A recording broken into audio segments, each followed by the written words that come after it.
Dan wasit ini selalu menjadi momok bagi sebuah tim yang pada masa-masa krusial. Contohnya Persib yang sudah tak terkalahkan 15 pertandingan, tapi ini adalah kalah. Dan sayangnya kekalahan itu ada yang berbau. Masa? Ya ini juga sama kayak membahas, kok kita bola nggak pernah maju ya, nggak pernah kembang ya. Ada apa kan? Indonesia kan 200 juta orang lebih, masa nggak bisa nemuin pemain? Sama juga, apa kita nggak bisa nemuin wasit yang benar? Dan juga bisa juga adalah mungkin kembali yang pernah dilakukan diselingi dengan wasit, penugasan wasit yang wasit asing, hanya jangan pemain asing aja gitu. Bagaimana nih? Human error referee. Mungkin nggak ngeliat liga kita, Liga Malaysia juga ada, Liga Thailand juga ada. Tapi kenapa mereka tetap dipanggil untuk kompetisi AFC? Ya kan? Nah, kalau Indonesia ada berapa sih yang dipanggil? Iya, betul. Ya kan? Itu kan mesti jadi catatan dong. Ada apa di Indonesia?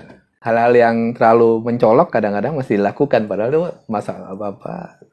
Ini juga jadi PR-nya buat para calon-calon ketua umum ya. Iya, betul. Gimana membenahi wasit yang sebenarnya dibenahin. Karena ini tiap tahun masalah selalu sama. Dan terutama di putaran 2 liga selalu. Satu-satunya acara televisi yang tidak pernah saya tonton itu sepak bola.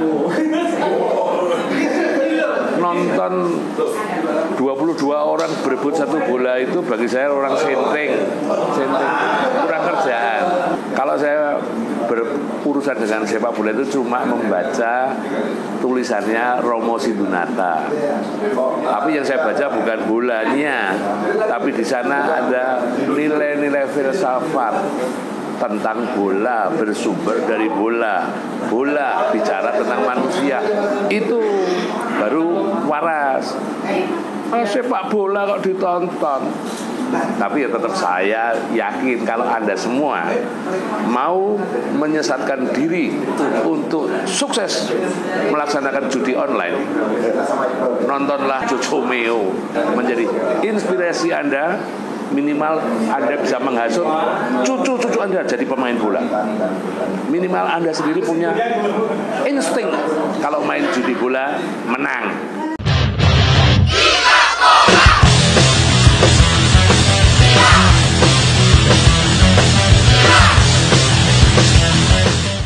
Bravo, Jojomeo Channel.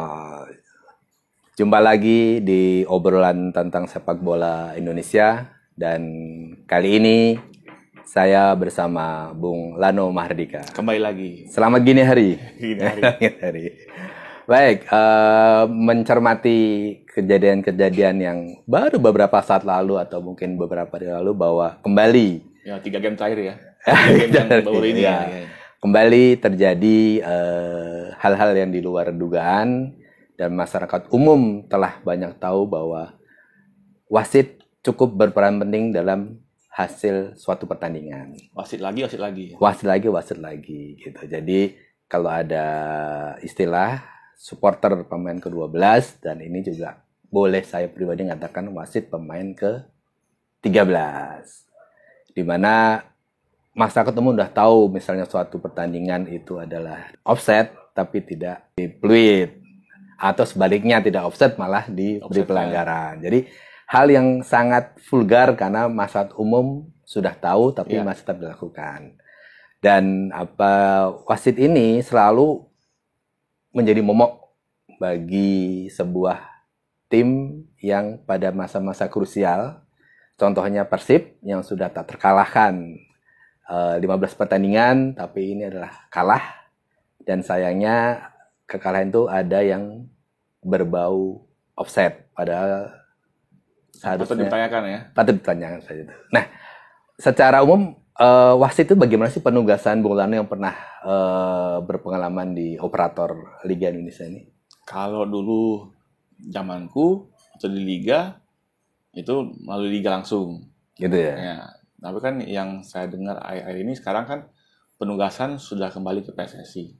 Gitu. Sudah bukan lagi di LIB ya. Iya. Nah, jadi kalau di PSSI info yang saya dapat sekarang yang nugasin melalui sekjen ya. Gitu.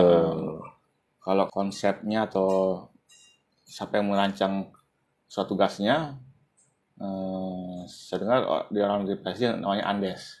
Oh ya. Gitu. Cuma soal wasit ini kan bukan masalah baru ya.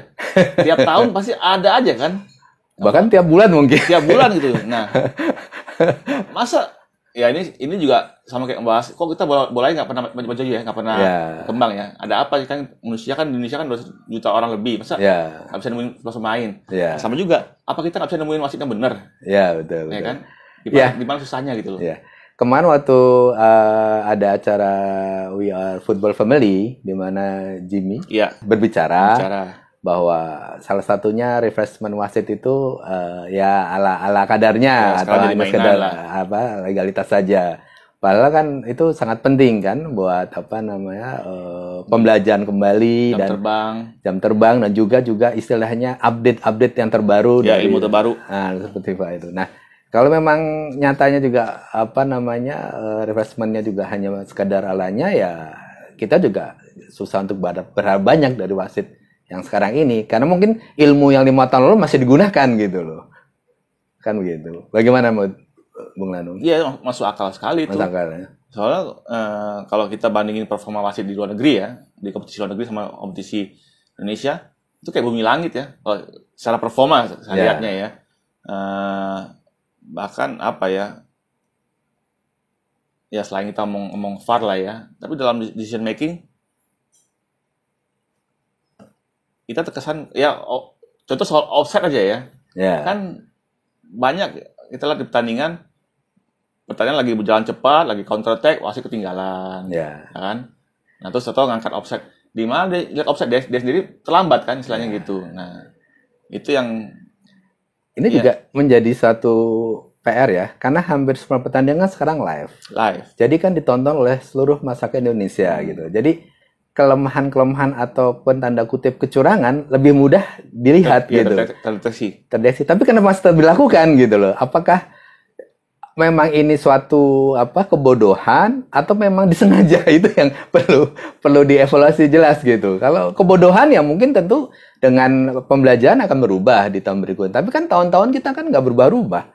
Jangan-jangan ini bukan kebodohan, memang suatu. Iya, aku lihat sih campuran keduanya ya.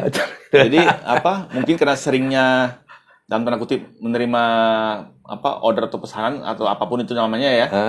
Karena saking seringnya sehingga jadi pembawaan. Gitu. Akhirnya mungkin ada pertandingan yang mungkin dilepas nggak ada ininya, tapi jadi karena keseringan saya kata mungkin sering ngangkat-ngangkat jadinya ke bawah, jadi kebiasaan. Bisa terjadi hal yang kayak gitu. Ya mungkin contohnya gini lah ya. Mungkin kalau namanya human error referee, mungkin nggak cuma liga kita, liga Malaysia juga ada, liga Thailand juga ada. Tapi kenapa mereka tetap dipanggil untuk kompetisi AFC? Ya kan. Nah kalau Indonesia ada berapa sih yang dipanggil? Betul. Ya kan. Itu kan mesti jadi catatan dong. Ada apa di Indonesia? Udah dibilang pemainnya kok kurang maju, masa juga wasit kurang maju. Ya kan? Itu yang mesti jadi jadi PR semua orang lah, ini gimana sih ini wasit kok bertahun-tahun begini-begini aja. Padahal saat ini menurut data yang ada tuh wasit kita tuh yang dibayar paling mahal se-ASEAN. Se-Asia Tenggara ini. Nah, mungkin Bung Lano bisa sharing bagaimana penugasan atau sistem wasit yang ada di Inggris nih, yang bisa mungkin sharing supaya kita belajar dari sana. Kalau setahu saya kalau di Liga Inggris itu wasit yang nugasin itu kan PT juga, namanya Professional Game Match Official. Dia sama dengan IPL-nya untuk nugasin wasit. Jadi istilahnya bukan lagi dari federasi cuma membina hasilnya. Berarti itu lembaga independen atau gimana? Independen. Jadi yang dari mantan wasit, dan itu juga komite juga, mereka berembuk. Oke, untuk game ini mana ditunjuk kan? Ya sama lah kayak mungkin dulu Liga Indonesia juga ikut lihat high risk-nya kan. Ini game yang levelnya high risk, kasih wasit yang udah jam terbang tinggi, tapi yang mungkin nggak dari daerah yang sama dengan tim yang bertanding. Setelah gitulah, jadi terus yang game yang low risk kasih yang wasit yang mungkin agak masih perlu jam terbang tambah lagi gitu. Atau mungkin bisa dibuat satu kayak sistem gitu kan, misalnya wasit yang jangan berulang gitu. Misalnya dalam satu musim kadang-kadang ada satu wasit yang memimpin suatu klub itu berkali-kali gitu. Ada itu. Harusnya kan bisa kita kan zaman serba teknologi kan, bisa diacak gitu. Dan juga bisa juga adalah mungkin kembali yang pernah dilakukan diselingi dengan wasit penugasan wasit yang wasit asing, hanya jangan pemain asing aja gitu. Iya. Bagaimana nih? Saya dulu sempat ini ya, apa saya? Oh, well done nih, sudah ada pembanding buat wasit lokal membawa wasit asing ke Liga Indonesia. Tapi mungkin ada sedikit yang kurang dalam sistem maintenance-nya ya. Idealnya tuh wasit ya juga di rolling, jadi jangan sesi A si B stay di Indonesia for waktu yang lama. Akhirnya ketularan juga. Kan bisa jadi gitu kan. Masuk angin juga. Asing aja bisa di lokal, apalagi asing wasit kan. Iya. Karena pemain asing aja udah rasa lokal gitu, apalagi wasit udah lokal. Bisa jadi kan. Bisa jadi. 3 bulan Indonesia jadi wasit lokal tuh ya. Iya. Tapi memang menarik ya kalau seandainya ada pembanding ya. Jadi kan masyarakat pecinta bola bisa melihat seandainya pertandingan dipimpin wasit asing seperti apa gitu kan. Terus nanti ada wasit dipimpin kita lokal seperti apa. Dan juga memicu wasit lokal untuk lebih. Iya, karena kalau pemain asing juga kan salah satu tujuannya agar pemain lokal bisa belajar juga kan gitu kan, sehingga ada pembanding. Nah, nggak ada salahnya yang wasit selalu menjadi sorotan, ya kita berikan alternatif dengan wasit asing seperti itu gitu kan. Wasit-wasit juga harus belajar, masyarakat juga bisa ditahu gitu kan, karena akhirnya juga ujung-ujungnya masyarakat juga sebagai penilai bahwa wasit ini benar atau tidak. Dan mungkin sekarang udah antipati soal wasit masyarakat. Lagi-lagi. Ya. Tapi ya itu hal-hal yang terlalu mencolok kadang-kadang masih dilakukan, padahal itu masalah ini juga jadi PR-nya buat para calon ketua umum ya. Iya, betul. Gimana membenahi wasit yang sebenarnya dibenahin, karena ini tiap tahun masalah selalu sama, dan terutama di putaran 2 liga selalu muncul hal-hal aneh-aneh yang ya kayak kita lihat sekarang di pertandingan Persija Arema ya. Yang golnya Krebencik tiba-tiba jelas itu offside jadi disahkan. Terus siapa? Ferdinand Sinaga lawan siapa tuh Ferdinand tuh? Yang dia onside dibilang offside. Pokoknya dibalik-balik lah. Dibalik-balik lah semuanya kan gitu. Ya jadi ini mungkin buat nanti siapapun ketum yang terpilih, PR-nya juga hanya jangan mengurusi industrinya dan mengurusi pembinaan, tapi adalah unsur dari sisi wasit. Kalau memang bilang mau perangin mafia, tell me how, in detail. Tell us how. Jangan cuma bilang mafia itu luas. Mafia apa dulu nih? Gitu. Tapi dengan wasit yang baik, itu salah satu terlihat adalah sudah memaring mafia, kan begitu kan? Itu tolak ukurnya untuk sebuah liga yang kompetitif itu wasitnya juga baik. Tapi saya juga ada pengalaman nih Mas. Waktu dulu, baik lagi ya, waktu perbedaan waktu di ESL sama di LPI, ada satu wasit, saya nggak sebut namanya. Waktu di ESL dia tergolong ada kasusnya lah, terus dia pindah ke LPI, dia bilang dia waktu itu LPI dia mimpin pertandingan, mimpinya bagus, saya pun nggak nyangka itu. Terus kenapa bisa bagus? Ya di sini tak ada pesanan, gitu. Jadi saya mimpinya plong. Itu sangat pengaruh ya. Oh iya Mas, itu pengaruh sekali. Mungkin hal-hal seperti itu harus dihilangin lah, ya kan? Terutama dari pengaruh-pengaruh mafianya ya, itu harus dihilangin. Ya tentu juga pengamanan wasit juga penting. Itu juga beberapa yang saya lihat sendiri mata kami, ketika wasit itu di tuan rumah dia tidak itu high risk game. Itu kadang-kadang dari pihak tuan rumah ada sedikit provokasi, intimidasi. Ya itu pengamanannya harus lebih kuat gitu, lebih benar-benar steril. Tapi gimana kalau misalnya tampilan yang sengaja begitu?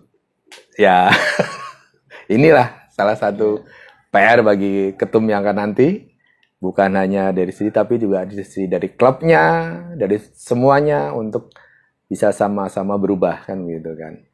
Nah, sebelum kita akhiri, ada pesan khusus dari Bung Lano nih untuk bagaimana dari si wasit agar bisa lebih baik gitu.